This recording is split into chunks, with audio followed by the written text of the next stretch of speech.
former president is seized in Togo, ending 3 years of uneasy exile and reviving ghost thought buried beneath Burkina Faso's new order. His return, abrupt and symbolic, slices through the fragile calm of a region already trembling under endless transitions. Under Ibrahim Traoré, the nation that once struggled to stand now reclaims its footing, but every victory seems to summon the shadow of another betrayal. And somewhere between justice and vengeance, a question rises that no one dares answer aloud. You're about to hear a story that most reports only skim, the one that decides how power, loyalty and fear collide in today's West Africa. It's not just another political twist.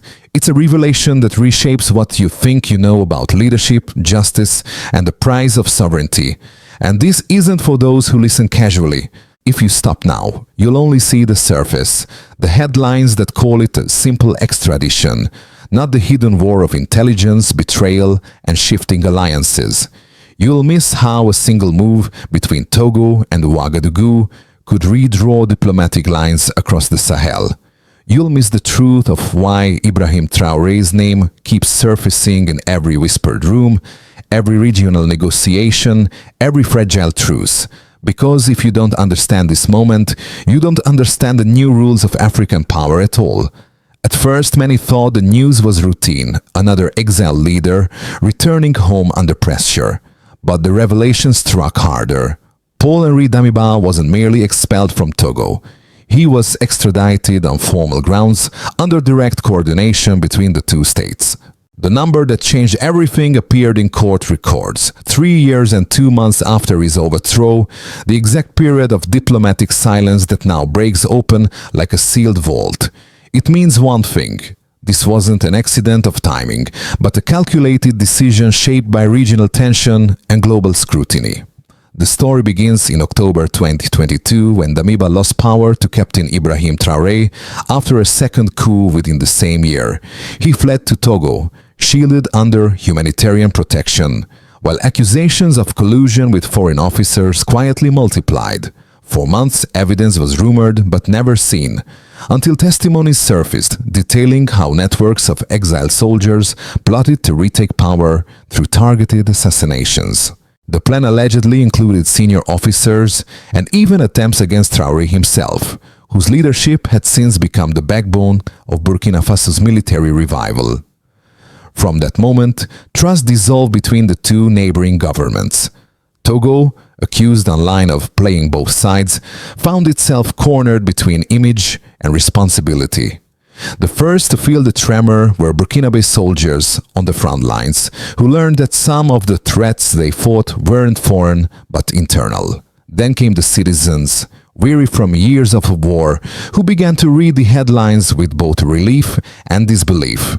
Relief that justice might come, and fear that peace might not. And as the region held its breath, one truth became clear. This was no mere extradition.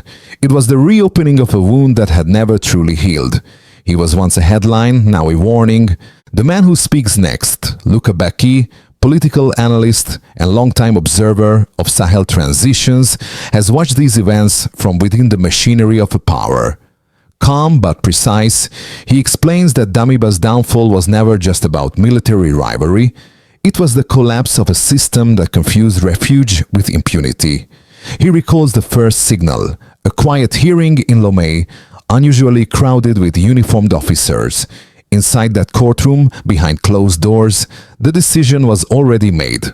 Togo, once accused of sheltering a traitor, had run out of patience. Humanitarian hospitality had turned into political liability. Bacchi recounts that the Burkinabe government provided detailed testimony from Damiba's former associates, proof of correspondence, meetings and money transfers that outlined a destabilization plan months in the making.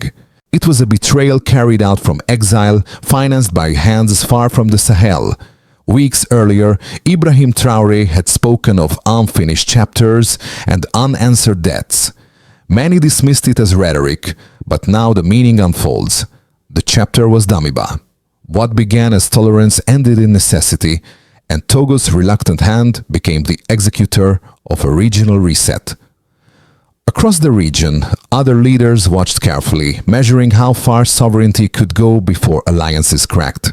To Luca Beki, this was the turning point, the moment when West Africa stopped pretending exile meant silence. And from here, he warns, the line between protection and complicity will never be the same again. Because once a nation dares to call back its ghosts, it must be ready to face them. It started quietly. An exchange of files, a diplomatic whisper, a coded call between Ouagadougou and Lomé. Then the first move.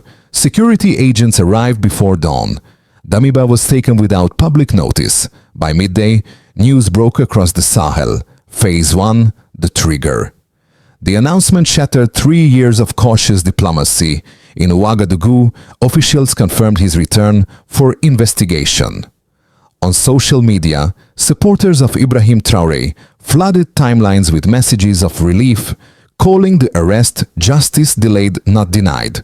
Across the border, Togo's spokesperson described it as a matter of regional stability, choosing words so careful they almost whispered apology. Phase 2, the climax. The reaction was instant and loud. Headlines collided, videos flooded in, analysts dissected every second. Was it extradition or expulsion? Who pressured whom? Each hour, new statements emerged, revealing the invisible tug-of-war between loyalty, legality, and fear. In the streets of Ouagadougou, citizens gathered, some to celebrate, others to question the cost of reopening an old wound. Regional media replayed Traoré's earlier warning. Burkina Faso will not tolerate betrayal from within or abroad. The rhythm of events accelerated, swift, sharp, relentless. Phase 3, the aftershock. As silence returned, reality settled. The extradition was more than a legal act. It was a political earthquake. Diplomatic ties between the two nations suddenly deepened, yet grew more fragile. Inside Burkina Faso, unity hardened, but so did vigilance. And in the echo of the last headline, one question lingered. How many exiles are still plotting from afar? And how many states will dare to call them home? They called it just politics, until the numbers began to speak. 3 years after his fall, Burkina Faso has recorded a 42% drop in coordinated attacks on its territory. An abrupt reversal many attribute to Ibrahim Traoré's militarized restructuring. That figure isn't just arithmetic. It marks the point where the country began to reclaim not only land, but confidence. The next number is colder. Over 700 suspects connected to destabilization attempts have been interrogated or detained since late 2023. Behind every case, investigators trace networks linking exiled officers, smugglers, and financiers operating through regional borders. It reveals a pattern. Sabotage isn't random, it's organized. And that organization thrives where diplomacy looks away. Then comes the human weight. Tens of thousands displaced within the same period, driven by the combined force of insurgency and internal betrayal. Every new revelation about Damiba's plot adds another name to the ledger of those caught between two wars. The external one fought with weapons, and the internal one fought with memory and mistrust. These figures are not abstract.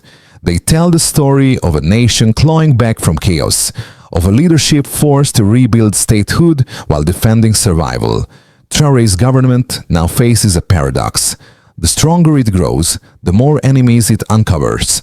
And yet, to many Burkinabe, that paradox has become proof of progress, a sign that the silence of fear is finally being replaced by the noise of truth. This isn't just politics, it's arithmetic written in sacrifice. Some say every story has two sides. In Burkina Faso, even truth feels divided. Supporters of Ibrahim Traoré call the extradition justice restored. Proof that no one, however powerful, can conspire against the state without consequence. But critics argue the move tightens a pattern of military dominance, turning loyalty into law and silencing dissent in the name of unity. Argument 1. Stability through strength. Those who defend the government point to visible results, the regained territories, the fall in insurgent incidents, the reorganization of the army. They insist Traoré's leadership has turned chaos into cohesion. To them, bringing back Damiba is not a revenge. It's a message that the chain of command now answers only to the nation, not to ambition. Their logic is simple. Without discipline, there is no sovereignty. Argument 2. Danger in consolidation. Opponents warn that the same discipline can harden into control. They ask whether public triumph can mask quiet fear. If power centralizes too deeply, can it still belong to the people? They cite reports of restricted press access, of investigations extending beyond the guilty. Their concern isn't about Damiba's guilt, it's about the precedent his trial might set. Yet when both views collide, a sharper picture appears. Justice and control in Burkina Faso are no longer opposites. They are two forces learning to share the same stage. And when that balance wavers, the line between protection and repression thins, until no one can tell which side they stand on. And then the unexpected happened. The extradition wasn't the climax, it was the door. Within days of Damiba's return, documents surfaced revealing that discussions between Ouagadougou, Bamako, and Niamey had been underway long before the arrest. The timing was no coincidence. The move aligned precisely with Ibrahim Traoré's assumption of the rotating presidency of the Alliance of Sahel States, AES. The circle closed. Suddenly, what had seemed a single national event unfolded as a continental signal. Burkina Faso wasn't merely reclaiming a fugitive, it was declaring a new threshold of sovereignty, where African nations handle African justice. Togo's reluctant cooperation, once criticized as weakness, now appeared as calculated diplomacy, a quiet contribution to regional order. The shift was subtle yet seismic. It meant the AES could enforce accountability across borders without Western mediation. It meant the rhetoric of self-determination was no longer theory. It had a procedure, a precedent, a name, and that name was now echoing from Bamako to Niamey, from Ouagadougou to Lomé. From this point on, nothing in the Sahel's political map would move without consequence. A new layer had been revealed, and beneath it, the architecture of African power was beginning to redraw itself.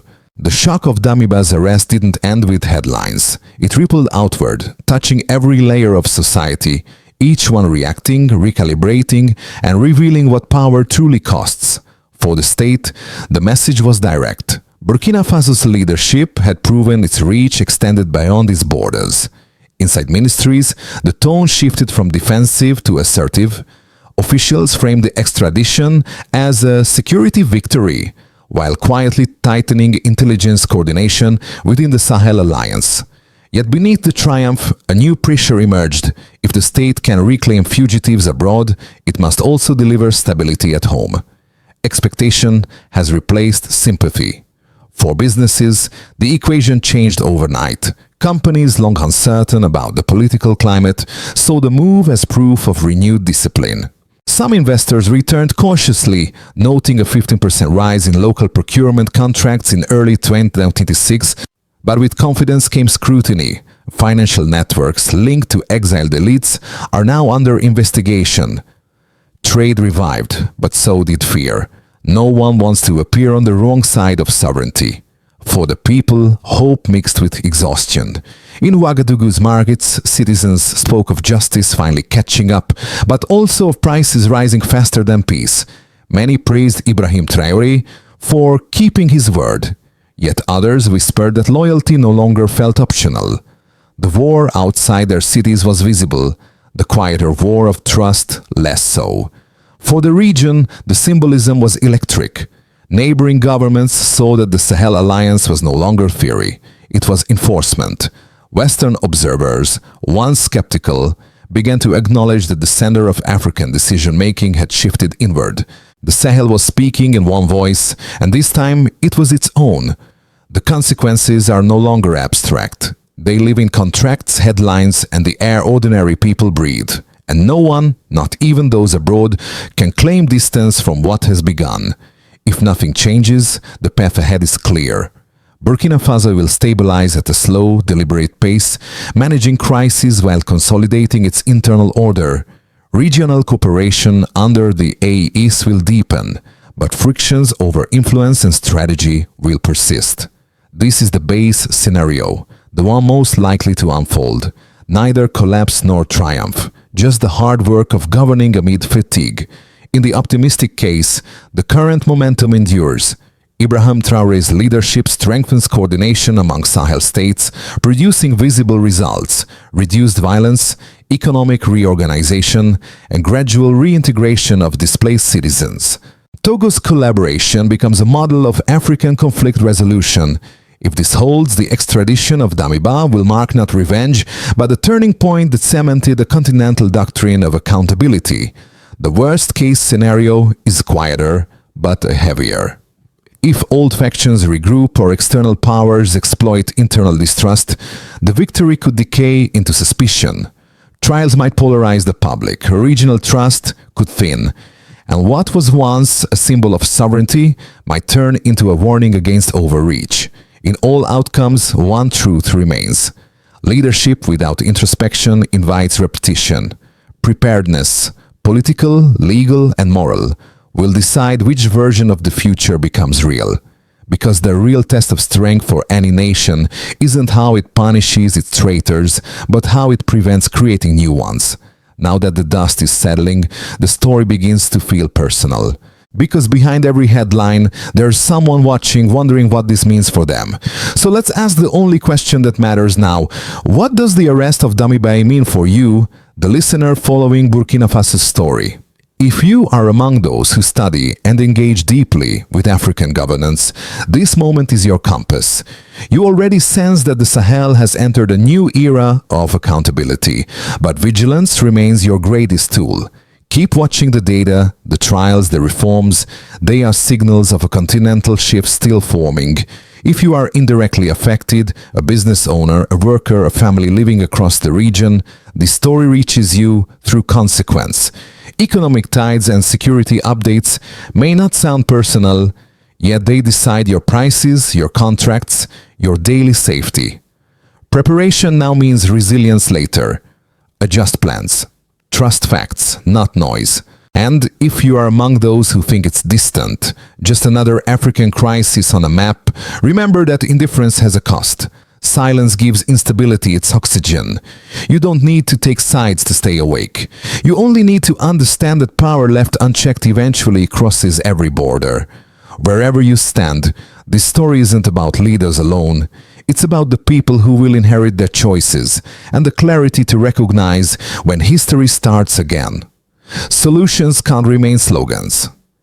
In a moment this volatile, words mean little unless they become sequence, timing, and measurable change. So what does a real roadmap look like now that Damiba's arrest has reshaped the field? Step 1. Leadership and governance. At the center, Ibrahim Traoré and the AES Council must transform symbolic unity into operational depth. Intelligence fusion, shared legal frameworks, and transparent military coordination across borders. Progress should be measured by restored territories, reduced attacks, and consistent civilian oversight within 12 months. Step 2. Institutions and enterprise. Burkina Faso's ministries and regional partners need to move from reaction to reconstruction. Rebuild logistical networks, secure trade corridors, and empower local industries to replace the supply gaps left by instability. Track impact through export recovery and youth employment indices. Step 3. Citizens and civil resilience. Ordinary Burkinabe must be given tools, not slogans. Education access, fair trials, community defense programs. When citizens feel the state protects rather than surveils, loyalty becomes natural. Measure success in classrooms reopened, villages resettled, trust surveys rising. Optional but vital.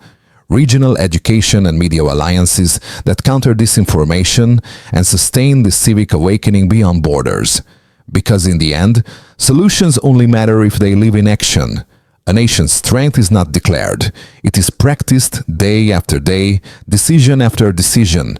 He stands again in the same light where it began, the man many once doubted, now carrying the weight of a continent's expectations. Ibrahim Traoré, once seen as a symbol of defiance, has become something quieter, the proof that conviction can outlast chaos.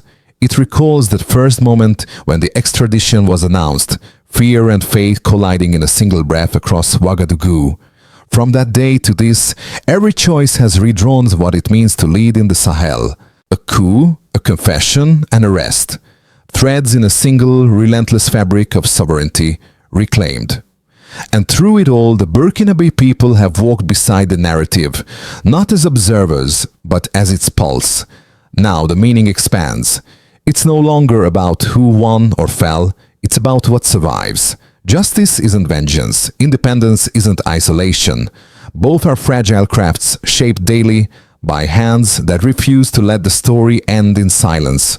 Somewhere between defiance and duty, Africa finds its reflection in the eyes of its young captains. And one truth remains: nations are not built by miracles, but by endurance. Because in the Sahel, hope is not spoken, it is lived. Every story must land softly, even when it begins with storms. This one, about exile, return, and the quiet courage of nations, now belongs to everyone who has followed it here. Each listener, each citizen, each witness carries a piece of what Ibrahim Traoré and his people are building. The belief that Africa can stand by its own laws, in its own time. If you believe this moment deserves to be understood, not forgotten, share it.